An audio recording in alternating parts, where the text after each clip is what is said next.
Hello, everybody, and welcome back to another Marvel Crisis Protocol character spotlight. Today, we are taking a look at the amazing Spider-Man, Peter Parker himself. And yeah, we're going to go ahead and dive right into things here. So, Peter Parker is coming in with a 4-4-3 defensive line. He's got 6 stamina and is a 5 threat. So far, defensive stats actually looking a little on the lower end for a 5 threat, but we'll see where he makes up for that in a moment. He is a size 2, so nothing special there, and a long mover, and notably he is a long mover on a medium base, which is actually really important now, because being a long mover on a medium base means that he is one of the few models in the game, especially now that Eyes on the Prize is gone, that can safely grab the middle extract points and back away without any support from other models or leaderships or anything like that. So really important that he has that. Immediately gives him a little bit of value in any list, Splashability, and also of course in the affiliations that he calls home.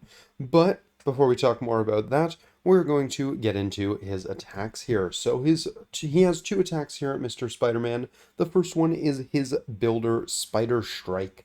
This is a range 3, 5 dice 0 cost attack that says after this attack is resolved, this character gains power equal to the damage dealt. It's going to be a physical attack, so, relatively common side, but is what it is.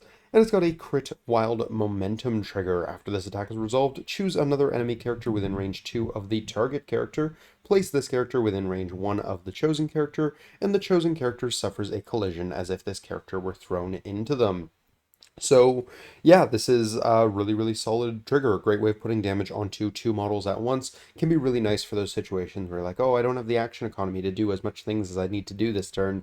Great way of kind of plinking out some extra damage. Unfortunately, not the most consistent trigger in the world. Being a crit wild, the odds on that are not amazing, especially on a 5 dicer, but still really solid trigger when it does come up. Next, he has Whatever a Spider Can. This is his Spender attack. This is also a physical attack. It's going to cost him 4 power, but he's going to throw out 8 dice at range 2. And it says after this attack is resolved, this character may advance medium. And it has the Wild Catch trigger. After this attack is resolved, you may choose an interactive terrain feature of size 2 or less within range 3 of this character and destroy it. The target character suffers a collision as if the terrain feature were thrown into it. So again, just another way he basically causes a bunch of collisions without actually having any throws in his abilities.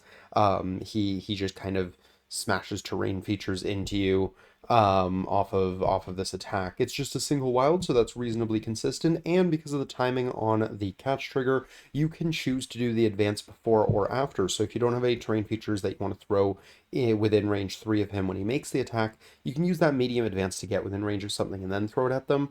Or if you have the terrain here but not where you want to end up, you can choose to do it the other way. Whatever works more conveniently for Mr. Spider-Man. You could even kind of base it off of, hey, I'm going to throw this terrain feature at you first and then decide where I'm moving based on the result. Maybe I took you down so I can, go move on to a point or something like that. Maybe I didn't. I got to stay here and punch you again. That sort of thing. So, yeah, really nice little bit of versatility there. We're going to talk about his leadership in a minute. We will come back to that, but for now, we're going to go over the rest of his card on his own. He has the active superpower Web Swing. This is a pretty standard superpower for the Web Warrior characters. It is a 2 cost that says place this character within range 3 of its current position. The next time it makes a Spider Strike this turn, that was his 5 dice builder, add 2 dice to the attack roll. This super can be used only once per turn. So that brings it up to a 7 dice builder, which is really good. Great way for generating power, obviously, throwing out a lot of dice. In addition to that, you're also going to have better odds on that momentum trigger. So yeah, just all in all, really good. And of course, the mobility is also really strong. He's hitting at range 3. He's got a range 3 place. Maybe build some power, go into a spender. You can back up. You can really get into some kind of hit and run style gameplay with Spider-Man here. So yeah, really good, really mobile, and helps him hit a lot harder as well. For only 2 costs, so also really good in that regard. Next, he has Witty Banter. This is a 1 cost reactive superpower. If an enemy character within range 3 of this character is attacking an allied character, this character may use this superpower during the modify opponent's dice step of the attack. So keep in mind, this is after they've modified their own dice. you may reroll one die in the attack roll. So this is really, really strong. I mean, it's only going to cost you 1 power, and you're going to get to reroll one of your opponent's attack dice whenever any of your allied characters are being attacked by an enemy within 3. That's really, really good, especially for getting rid of things like triggers, especially if it's a harder trigger that's like maybe a multi-symbol trigger or something like that. Being able to say, hey, you're re-rolling that wild you got, and now you're not going to throw me, or you're not going to stagger me, or whatever it was they were going to do with that wild, really, really powerful. And of course, it also does reduce the amount of damage if they roll into a failure. You do have to be somewhat careful because sometimes you can accidentally give someone a trigger they weren't getting before. Definitely had that happen before where someone, they rolled a lot of hits and I was like, well, that's really scary. I'm going to make you re-roll one of those hits. And then they rolled it into a wild and like, oh, now everything is worse. Okay. So you got to be somewhat careful with when you're using it. But the timing on it is really nice as well. You get to see their dice. So the timing is even better than something like Crimson Dynamo, who's kind of known for doing that sort of thing, because he has to decide before they've actually rolled their dice, whereas Spider-Man gets to decide after they've rolled the dice. Really, really strong ability, and if you put the two of them together, it's just obnoxious. But yeah, witty banter is amazing. It helps keep him alive, it helps keep your allies alive. Just a fantastic ability. Next, he has Mastered Spider Sense. Whenever this character rolls dice after the effect is resolved, it gains 1 power if it rolled at least 1 crit. Great for power generation. His builder, which can already go up to 7 dice, was already pretty good for power generation, is now even better.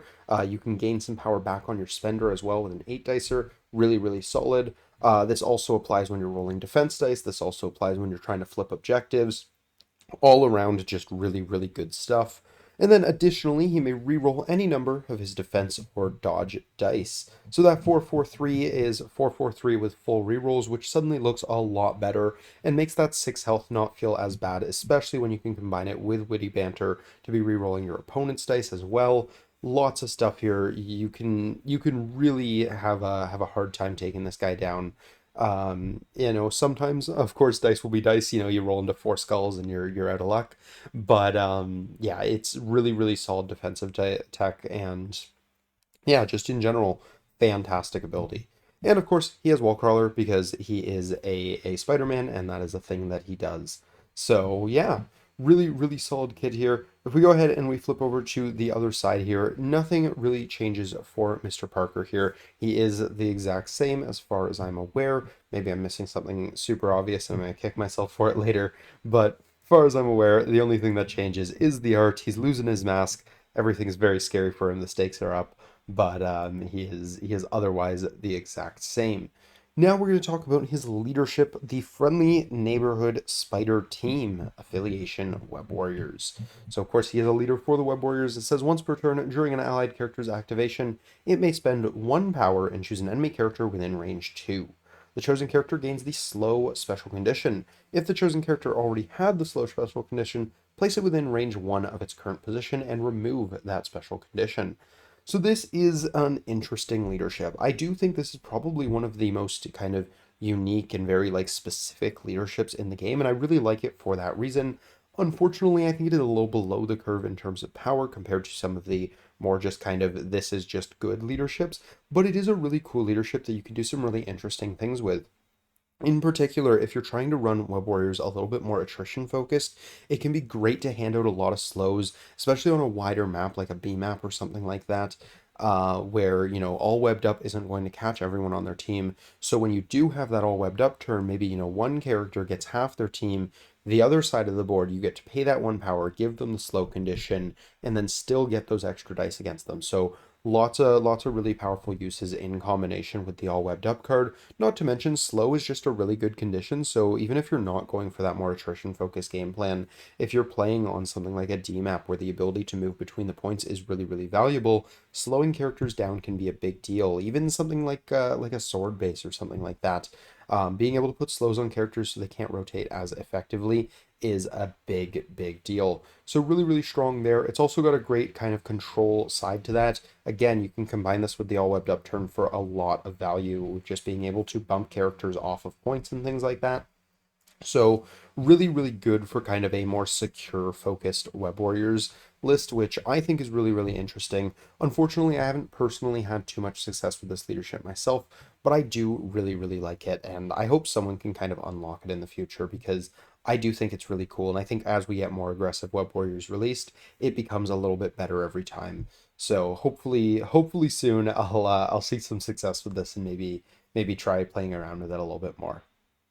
Before we get into affiliations, there are three tactics cards for Mr. Parker here. The first one is Cleanup, and it says an allied Agent Venom and allied Peter Parker may each spend one power to play this card during the power phase, so it's a team-up card with Agent Venom.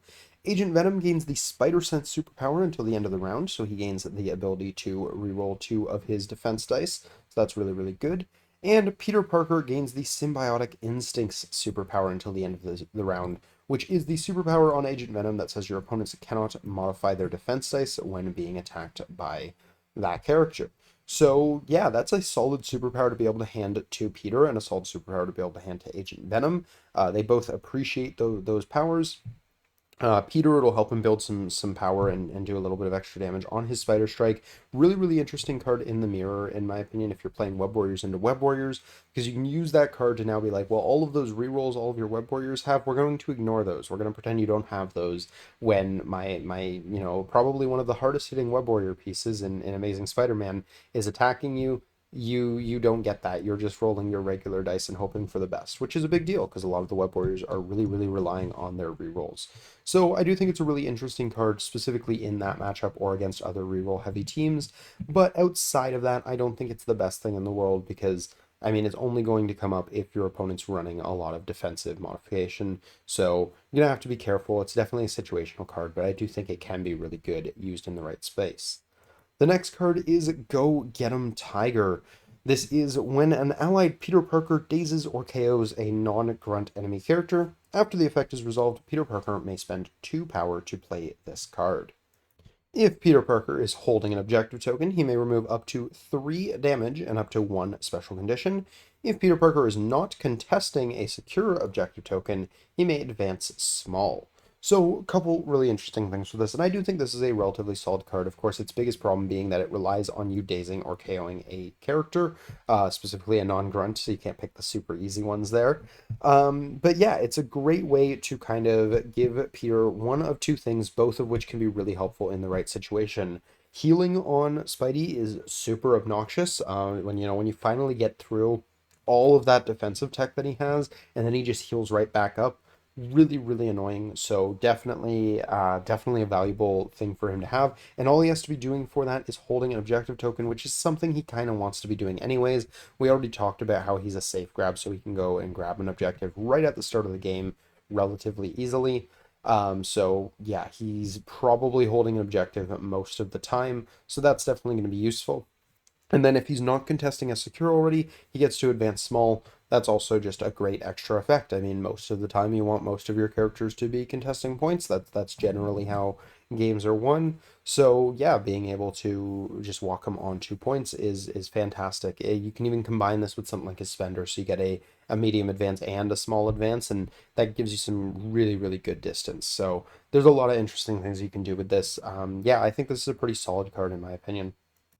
The next card here is the Cat and the Spider, and this is a team-up card with Black Cat. It says if Peter Parker is within range 2 of an allied Black Cat, both characters may spend 1 power each to play this card. So do keep in mind by playing this card. Typically, this is used as a first round thing. You are kind of giving up some ability to play the objective game with Peter Parker. But throw the allied Black Cat medium. Black Cat does not suffer collision damage during this throw. After the throw is resolved, Black Cat may immediately interact with any number of objective tokens without spending power. So this is also kind of a safe grab thing that you can do with Black Cat and Peter Parker. You have Black Cat go, she goes to the edge of range 2 of Peter, and then she gets thrown medium, gets to pick up an objective for free, and then still has a move action so she can move on back. With specifically Amazing Spider-Man's Peter Parker, it's a little bit redundant because Amazing Spider-Man could have just went and safe grabbed that anyways, and Black Cat has an objective steal, so you'd actually probably prefer between the two of them that Amazing Spider-Man himself has it. So in my opinion, it's not the best card when you're using the two of them together, but I could see some situations where you would prefer to have Black Cat holding the points. Maybe you're just trying to do something else with Peter on the first turn. Maybe you see an opportunity to get an early attack in or something like that. So maybe you're going for something like that instead. There is still value to this card, but I think this is best with the other Peter Parkers rather than Amazing Spider-Man. As far as affiliations go, Peter Parker is a member of two affiliations. The first one being the Web Warriors affiliation, where of course he can be a leader. And yeah, he certainly does like his own leadership. I talked about how it can kind of be used for a more attrition or secure focused game, and he definitely enjoys playing those types of games. He also does very much appreciate the other leadership available in the affiliation, which is Miles Morales' ability to allow you to re-roll a defensive die, and if you are contesting or holding objectives, you can modify and re-roll skulls. This is a big deal for Amazing Spider-Man. Helps him stay alive in that worst case scenario we talked about where you roll and there's a bunch of skulls in your defensive roll. Absolutely terrible. Well, now you get to re-roll all of those skulls and hopefully into some successes there. And you get an extra re-roll on top of that. So it really pushes his defensive tech up to 11. So he definitely appreciates Miles for that. In addition, he does just get some solid synergies from the Web Warriors leadership. We already talked about the team up card with Agent Venom, so that's really good. But there's also models like Gwen hanging around who can help keep him safe, and you can even kind of set up for stuff like the Go Get 'em Tiger cards. So, maybe Peter's low on health, you web or lifesaver Peter out of danger, get him to survive that one round, and then he swings back in, finishes something off, and he gets to heal, and he's having a good time. Obviously that's that's two good things combined with each other, but either one of those are good by itself. So in general, lifesaver is just an amazing ability, and having access to that in affiliation is really, really good. So yeah, there's a lot of things that Peter really appreciates from the Web Warriors affiliation, and of course we did talk about their tactics cards as well, and those are really, really good for him too. The other affiliation Peter's a member of is the Defenders. Defenders has two leaders. It's got Daredevil and Doctor Strange, and I think he gets some value out of both leaderships. We'll talk about Doctor Strange's first. Doctor Strange's leadership allows you to choose your attack type, basically, and if you deal damage, you get to give out the Hex condition. It's once per turn, and you have to pay a power for it. Peter doesn't love paying the power, but it is nice to give him that variety between energy and mystic attacks as well. Those are certainly things that he can appreciate having. Throwing out hexes as well will also kind of increase his survivability a little bit more. Again, bringing that defensive tech just up to 11 can be really, really obnoxious. So definitely some value there. So yeah, he does appreciate the leadership in terms of what it does. The kind of unfortunate thing is that it does mean you're pairing him with a 5-threat leader, so you're starting right out the gate at 10 threat with only 2 models, which isn't ideal in most cases, but it's also not the end of the world. And I think there are a few decent synergies there, because on top of the leadership, Doctor Strange is also having the ability to heal, and as we already kind of established, healing Peter Parker is really, really good. He can also add dice to your defense roll, and again, when you have full rerolls, extra dice are really big. So yeah, Peter can suddenly be rolling 6 defense dice with full rerolls and rerolling one of your dice. And if you do manage to push damage through that, well, I'm just going to go ahead and heal him up with Doctor Strange here. So lots of things to like with the two of them together. But yeah, just the double 5-threat can be a little bit rough sometimes. You do also have access to Daredevil's leadership, the Marvel Knights leadership, which gives you rerolls on your attack dice equal to the number of enemy characters within range 2 once per turn. This is really nice for Peter Parker because he has that ability to use that web swing to put himself into position, where he can have as many number of enemy characters within range 2 as possible to take full advantage of that leadership, get tons of rerolls on his attacks. So yeah, there's lots of benefits to both leaderships in my opinion. For Peter, Daredevil is a threat lower, so it's a little bit easier to start out at that 9 threat instead of the 10 threat with Strange, but Daredevil himself doesn't actually add as many things for Peter. He does have the access to kind of like pull enemies closer, which can be nice, but Peter already kind of has the web swing for that. So in terms of models, I actually think he synergizes a little bit more with something like Doctor Strange, but that's kind of just because Doctor Strange is filling a little bit more of a support role, whereas Daredevil is his own attrition piece as well. So Yeah, he definitely appreciates both leaderships, and I think as a whole, the affiliation supports him reasonably well. He's a relatively self-sufficient model, and when you can give him support, he loves it. So stuff like Doctor Strange is great. You also have access to stuff like Wong, so you can do that first turn, move up to the middle, grab a point, move back. The downside to that is usually it means you don't have your web swing for turn two. Well, with Wong, you can be like, all right, well, I'm going to meditate. I'm going to gain an extra power. I'm going to give one to Peter Parker, so that round two, he's going to be able to web swing. Or you could also turn around and say, hey, okay, well, actually, we're going to give him a power out the gate because we don't care about safe grabbing. Maybe we're playing, I don't know, researcher, so there's nothing to grab, or maybe my opponent had priority and they did it first. So instead, I'm going to give a power to Peter. He's going to web swing up and starts throwing 7 dicers out on the first turn, which is obviously really, really strong. So yeah, really, really strong synergy with Wong, especially now that advanced R&D isn't really a thing anymore. There's a lot of value to that. So tons of things to love with Mr. Parker in the Defenders team. Definitely a great home for him in my opinion. As far as other affiliations go, I think Peter is a generally really good piece. I think because of that safe grab ability, that makes him very, very splashable. You can run an argument to splash him pretty much anywhere you want to splash him, just because being able to do that is suddenly something that only a handful of models can actually do in the game. So being able to do that without support is absolutely huge. There are obviously some leaderships he's going to appreciate more than others. Things that can kind of turn on stuff for him in the early game.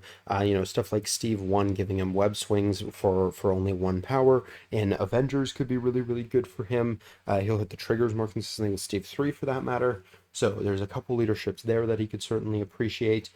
Stuff like Emma, where she appreciates really bulky models. He does kind of have that going for him. And now that Bill doesn't have access to Eyes on the Prize, that kind of makes him a solid choice for a safe grab in Emma's leadership. So that's a really interesting place for him as well. Again, you get some healing, you get some power. So all things he's going to really appreciate, be able to take advantage of. Definitely a fan of him there.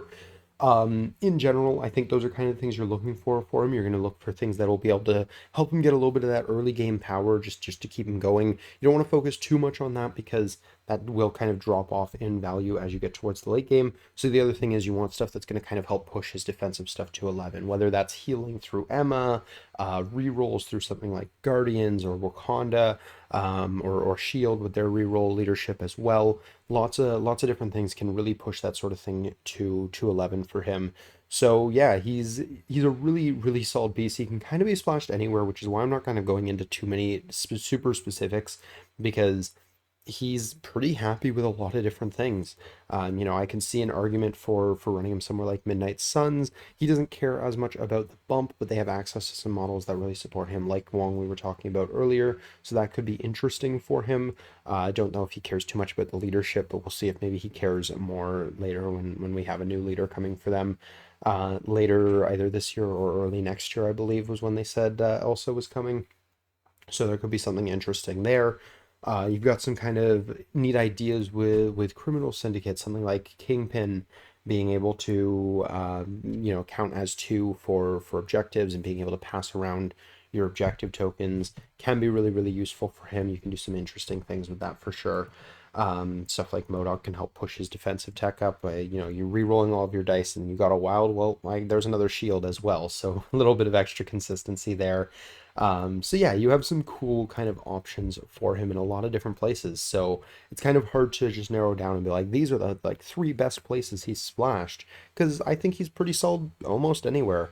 So yeah, I mean, definitely let me know where you guys like him, where he's worked best for you guys, because I'm very curious to hear of all the different places people have tried splashing Peter, and what levels of success people have found with him. Because yeah, I just think he's a really good model and probably deserves to be splashed a little more than he is. And who knows, maybe now that things are shaking up a little bit, Bill is no longer the kind of default safe grab. We'll see Spider-Man getting a little bit more frequently splashed, because I think he has a lot of potential in a lot of different places. So that is going to do it for this character spotlight. I hope you guys enjoyed. If you did, please do drop a like down below. Subscribe if you're new to the channel. We do character spotlights and list building videos and things like that on the weekdays. And we have battle reports every weekend. So if you're a fan of any of that sort of stuff, feel free to jump on in. But that's going to do it from my part of this video. Let me know what you guys think down below. What are your guys' thoughts on Amazing Spider-Man? Where have you found success with him? Where have you kind of seen he's not so good with this sort of thing or this sort of play style? Definitely curious to hear what you guys think. What kind of models work really well with him? That sort of thing. Very, very interested to hear what you guys are, where you guys are throwing Mr. Parker here, because I would love an excuse to throw him in a few other places, and I'm definitely going to try him out in a few places. I kind of talked myself into running him in Emma here because I wasn't previously, so I'm definitely going to try that out myself in the near future. But yeah, definitely want to hear what you guys think as well. But that's going to do it for my part, so until next time, have a great day, everybody. Peace.